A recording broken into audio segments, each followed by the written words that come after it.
முக்கூடற்பள்ளு பாடலும் பொருளும். பாடல் எண் 61 முதல் 70 வரை.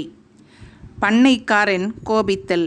திசை போன சூது கற்ற தென் மருதூர் பள்ளி கள்ளி அசையாமற் பள்ளனை உள்ளாக்கி வைத்து கொண்டு என்னுடன் இசையாத வார்த்தை சொன்னாய் என்று பண்ணையான் எழுந்து கசையால் அடிப்பனென்று கண் சிவந்து கூறினனே.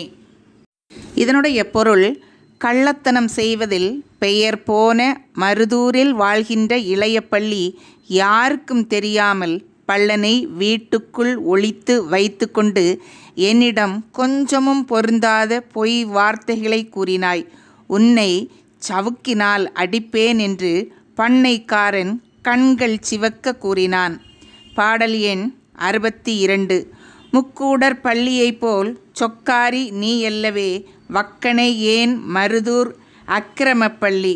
இதனுடைய பொருள், முக்கூடலில் வாழ்கின்ற மூத்த பள்ளியைப் போல நீ பள்ளனுக்கு உரிமை உடையவள் அல்ல. இருந்தும் ஏன் உனக்கு இத்தனை அலங்காரமான பேச்சு? மருதூரில் வாழும் இளைய பள்ளியே, நீ பழி செயல்களை செய்பவள். பாடல் எண் 63. குச்சுக்குள்ளே பள்ளனையும் வச்சு கொண்டு அதட்டாதே வாய் தச்சு போடுவேன் மருதூர் கச்சற்காய் பள்ளி. இதனுடைய பொருள், குடிசை வீட்டுக்குள் பள்ளனை மறைத்து வைத்து கொண்டு என்னை உன்னுடைய வாய் வார்த்தைகளால் பயம் கொள்ள செய்வதை விட்டுவிடு. உன்னுடைய வாயை தைத்து விடுவேன். மருதூரில் வாழ்கின்ற அற்பத்தனமான பள்ளி நீ. பாடல் எண் 64. கடின உரையை கேட்டு வடிவழக குடும்பன் குடிலிலிருந்தே அரை நொடியில் வந்தான். இதனுடைய பொருள், பண்ணைக்காரனின் கடுமையான பேச்சை கேட்ட பள்ளன் குடிசைக்குள் இருந்து விரைவாக வெளியே வந்தான். பாடல் எண் 65. பண்ணைக்காரன் வினவுதல். பள்ளனை பண்ணைக்காரன் கள்ளமாய் பார்த்து, பள்ளா துள்ளாதே, பண்ணை செய்தி வில்லடா என்றான். இதனுடைய பொருள், பண்ணைக்காரன் பள்ளனை நோக்கி சந்தேக பார்வையுடன் பார்த்து, பள்ளா ஆட்டம் போடாதே, பண்ணையில் நடைபெறும் பணிகளை விளக்கமாக சொல் என்றான். பாடல் எண் 66. பள்ளன் கூறுதல். 10 வடி வத்தழகர் பண்ணையான் கேட்டபடி வித்து வகை மாட்டு வகை மேலி ஏற்கால் முதலாய் கொத்து வகை அத்தனையும் கூட்டிவர துஞ்செலவும் வைத்த இருப்புங் குடும்பன் மாறாமல் கூறினனே. இதனுடைய பொருள், 10 அவதாரங்கள் எடுத்த அழகரான திருமாலின் முக்கூடல் நகரத்து பண்ணைக்காரன் பண்ணை செயல்களை விளக்கச் சொன்னபடி பள்ளன் விதைகளின் வகை, மாடுகளின் வகை, ஏர் கலப்பை ஆகியவற்றின் வகை, மண் வெட்டிகளை எடுக்கும் களை கொட்டு எல்லாவற்றையும் வாங்கிய செலவையும் கொண்டு வந்து சேர்க்க ஆன செலவினையும் ஏற்கனவே பண்ணையில் இருந்த பொருட்களின் இருப்பையும் குறையேதும் ஏற்படாமல் சொல்லி முடித்தான். பாடல் எண் 67. பழகினீர் அறிவீர் என் சமர்த்து பயிரிடா கள்ள பல் அல்லவே நான். உளவுதான் ஒரு பன்றி உளுந்தரை ஒன்றல்லாமல் இரண்டெனக்கில்லை. அழகர் ஏவலினாலே இலங்கை அழித்து மீளும் குரங்குள்ள மட்டும் கிழமைதோறும் கதிர் முளைத்தாலும் கிடக்கவே ஒட்டுமோ பண்ணையாண்டே. இதனுடைய பொருள், என்னோடு நெருக்கமாக பழகினீர்கள், என்னை நன்றாக அறிவீர்கள். பயிரிடாமல் ஏமாற்றுகின்ற பள்ளன் அல்ல நான். உழவு செய்ய வேண்டிய நிலம் ஒரு பன்றி உள்ளும் அளவு மட்டுமே. அது ஒன்றை தவிர எனக்கு வேறு நிலம் கிடையாது. ராமனின் சொல் கேட்டு இலங்கையை அழித்து மீண்ட குரங்கினம் உள்ளவரை வாரந்தோறும் கதிர்கள் விளைந்தாலும் சோம்பல் கொண்டிருக்க முடியுமா பண்ணைக்காரரே?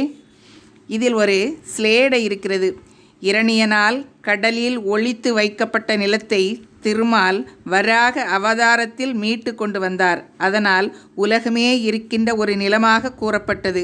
ஒரு பன்றி உளுந்தரை. ராமனால் ஏவப்பட்ட குரங்குகள் இலங்கை சென்று இலங்கையை அழித்து மீண்டன. அதுபோல் வாரந்தோறும் கதிர்கள் விளைந்தாலும் குரங்குகள் உள்ளவரை நிலைக்காது. மேலும் குரங்குள்ள மட்டும் கிடக்கவே ஒட்டுமோ. வாரந்தோறும் கதிர்கள் பெருகி விளைகின்றன என்பதற்காக உழைக்காமல் இருந்துவிட முடியுமா என்பது இதனுடைய பொருள். பாடல் எண் 68 வித்து வகை. பல வெள்ளாமை இட்டேன் மணல் வாரியை, பண்டு நம் பெருமாள் கட்டளித்தார், செலவு போனதும் போய்ச்சில பூம்பாலை, செண்டலங்காரர் தோப்புக்கே காணும், கலக வேர்க்கை திருமங்கை யாழ்வானை, காணேன் மச்சு முறித்தானை காட்டி, சொல ஒண்ணா தெய்வத்தாசிகள் மொத்தம், சொறி குறும்பை விற்றார் பலராண்டே. இதனுடைய பொருள், நானும் பல விதைகளை விதைத்து விவசாயம் செய்திருக்கிறேன். மணல்வாரி என்னும் நெல்வகையை முன்னோர்கள் பண்டை காலம் முதலே அழகரின் தின பூசைக்காக செலவிட்டு விட்டனர். மணல்வாரி நெல்வகை தீர்ந்ததும் குறைந்த அளவே இருந்த பூம்பாலை என்னும் நெல்வகையும் செண்டு என்னும் ஆயுதம் தாங்கிய அழகரின் அடியார்களுக்கு போதுமானதாகவே இருந்தது. கூர்மையான மூக்குடைய திருமங்கை யாழ்வான் என்னும் நெல்லை காண கிடைக்கவில்லை. அச்சுமுறித்தான் என்னும் நெல்வகை வார்த்தைகளால் வடிக்க இயலாத தேவ அடியார்களான பெண்களுக்கே கொடுத்து தீர்ந்தது. அதனால் சொறி குரம்பை என்னும் நெல் வகையினையும் விற்றவர்கள் பலர் பண்ணைக்காரரே. இதில் ஸ்லேடை இருக்குது. மணல் வாரியை பண்டு நம் பெருமாள் கட்டளித்தார். அதாவது ராமன் கடலில் அம்பு எய்தி அதனை வற்ற செய்த புராணக் கதை. பூம்பாலை செண்டலங்காரர் தோப்புக்கே காணும். பூம்பாலைகளை செண்டு என்னும் ஆயுதம் தாங்கிய அழகரின் தென்னந்தோப்பில் காணலாம். அதாவது தென்னம் பூம்பாலைகள். திருமங்கையாழ்வானை காணேன் நெல் வகை என குறிக்கப்பட்டுள்ளது. ஆனால் நூல் ஆசிரியரின் காலத்துக்கு முன் திருமங்கையாழ்வார் வாழ்ந்ததாக கூறுவர். காலம் கடந்து பிறந்து விட்டோமே எனும் வேதனையைத்தான் ஆசிரியர் நெல் வகை மேல் ஏற்றி இவ்வாறு கூறுகிறார். முத்தம் சொறி குரம்பை விற்றார். பரத்தேர்கள் முத்து போன்ற வெண்மை நிறமுடைய கொங்கைகளை விற்றனர் என்பது இதில் அடங்கியிருக்கிறது. பாடல் எண் 69. எங்கும் போற்றும் பெரு வெள்ள முன்னம் ராமர் சேனை குண்டாம்படியாச்சு, தங்கும் பேரை குலை வாழை காய்த்தது, சற்றுமோ நெல்லரிசி காணாது, பொங்கும் போரில் மறிவில்லை நீல புயல் வில்லோன்றி புறம் சாய்த்ததுண்டோ, அங்குமிங்கும் கொண்டாட்டுவதெல்லாம் அறிவேன் பார்க்கடுக்கன் காணானுண்டே. இதனுடைய பொருள், எல்லா இடங்களிலும் போற்றி பேசப்படும் பெரு வெள்ளை என்னும் நெல்வகை முன்னாளில் ராமரின் சேனைக்கே போதுமானதாக இருந்தது. புகழ் தங்கிய பேரை என்னும் நகரில் இருந்து கொண்டு வந்த குலைவாழை என்னும் நெல் நன்றாக விளைந்தது. எனினும் அரிசி வளம் குறைவு. பெரிய போர்களில் குவிந்து கிடந்த பெருமை பெற்ற மறுவில்லை நீலம் வில்லொன்றி என எல்லா வகைகளும் மறைந்தன. இப்போது எல்லா இடங்களிலும் பரவலாக விதைப்பது பார்க்கடுக்கன் என்னும் நெல் வகைதான் பண்ணைக்காரரே. இதிலுள்ள ஸ்லேடை, எங்கும் போற்றும் பெருவெள்ள முன்னர் ராமர் சேனைக்கு உண்டாம்படியாச்சு. எல்லா இடங்களிலும் போற்றப்படும் புகழ் வாய்ந்த படையானது முன்னாளில் ராமனுக்கு பயன்படுமாறு ஆகியது. பேரை குலைவாளை காய்த்தது, சற்றுமோ நெல்லரிசி காணாது. இதில் குலைவாளை நன்றாக காய்த்தது, அதில் அரிசி கிடைக்குமோ கிடைக்காது என்பது பொருள்.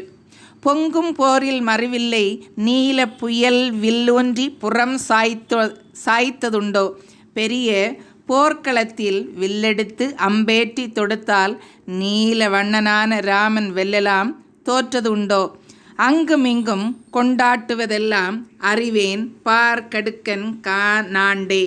அங்கும் இங்கும் மக்கள் விதை விதைக்க விற்பனை செய்வது காதில் அணிந்திருக்கும் கடுக்கன் தான் என்கிறது இந்த பாடல்.